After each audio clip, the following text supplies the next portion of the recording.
Hi guys, இன்றைக்கி ஒரு dinner பார்த்துக்கலாம். ஸோ இன்றைக்கி நான் வந்து வீட்டிலே வந்து பரோட்டாவும் சால்னாவும் தான் பண்ணியிருந்தேன். ரொம்ப நல்லாவே வந்திருந்தது, நல்லா சாஃப்டாக வந்திருந்தது பரோட்டா.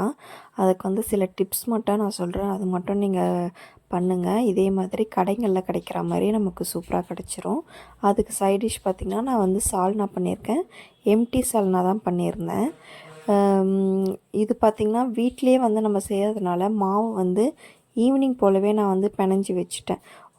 உப்பு சர்க்கரை ரெண்டுமே போட்டுட்டு ஈவினிங் ஒரு 4 o'clock போலவே பிணைஞ்சி வச்சுட்டேன். அதுக்கப்புறம் நான் செய்தது பார்த்திங்கன்னா ஒரு 7:30 போல் தான் செஞ்சுருந்தேன். அந்த மாதிரி ஒரு மணி நேரம் மாவு ஊற வச்சு செஞ்சிங்க அப்படின்னா தான் பரோட்டா வந்து இந்த அளவுக்கு சாஃப்டாக கிடைக்கும். அதில் வந்து அந்த சுட சுட பரோட்டாவில் வந்து இந்த சால்னா ஊற்றும் போது நல்லா ஊறி சூப்பராக இருக்கும். கடைகளில் என்ன டேஸ்ட்டில் வருதோ அதே மாதிரி தான் கிடைக்கும். சால்னாவோட ரெசிபி வந்து ஆல்ரெடி சேனலில் இருக்குது, அது பார்த்துக்கோங்க.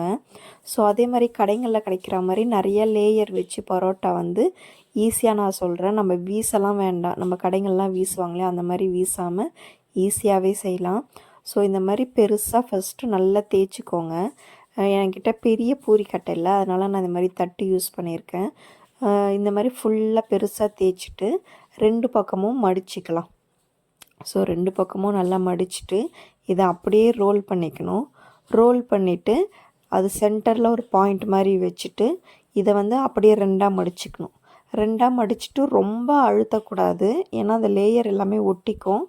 அதனால் வந்துட்டு லைட்டாக அழுத்திட்டு இதுக்கு நடுவில் ஒரு கத்தியை வச்சு கட் பண்ணிவிட்டு இந்த பக்கமாக நீங்கள் ஓப்பன் பண்ணிங்க அப்படின்னா நிறைய லேயர்ஸோட கடைகளில் கிடைக்கிற அந்த பரோட்டா மாதிரியே நமக்கு கிடைக்கும். இதை வந்து நீங்கள் கொஞ்சம் பெருசாக தேய்ச்சிக்கிட்டாலும் சரி, இல்லை கையிலேயே ஓரளவுக்கு பெருசாக நீங்கள் வந்து ப்ரெஸ் பண்ணிவிட்டு போட்டுக்கிட்டாலும் ஓகே. நான் கையிலேயே கொஞ்சம் பெருசாக வந்து ப்ரெஸ் பண்ணிவிட்டு போட்டுக்கிட்டேன். நீங்கள் பூரிக்கட்டை வச்சு தேய்ச்சிக்கிட்டாலும் ஓகே. அதே மாதிரி இன்னொன்று ஆல்ரெடி ரோல் பண்ணதை எடுத்து காமிக்கிறேன் பாருங்கள். ஸோ இந்த மாதிரி மடிச்சுட்டு கட் பண்ணிவிட்டு இந்த மாதிரி நீங்கள் ஓப்பன் பண்ணிட்டீங்க அப்படின்னா உங்களுக்கு ஈஸியாக கிடச்சிரும். இதுக்காக நீங்கள் ரொம்ப கஷ்டப்பட வேண்டாம், வீட்டிலே நம்ம ஈஸியாக செய்யலாம். ஸோ கண்டிப்பாக நீங்களும் ட்ரை பண்ணுங்கள், நல்லா வரும். ட்ரை பண்ணிவிட்டு கண்டிப்பாக சொல்லுங்கள் எந்த மாதிரி வந்தது அப்படின்னு. நம்ம கடைங்களில் வாங்குறத விட ஈஸியாக வீட்டிலேயே செஞ்சிடலாம்.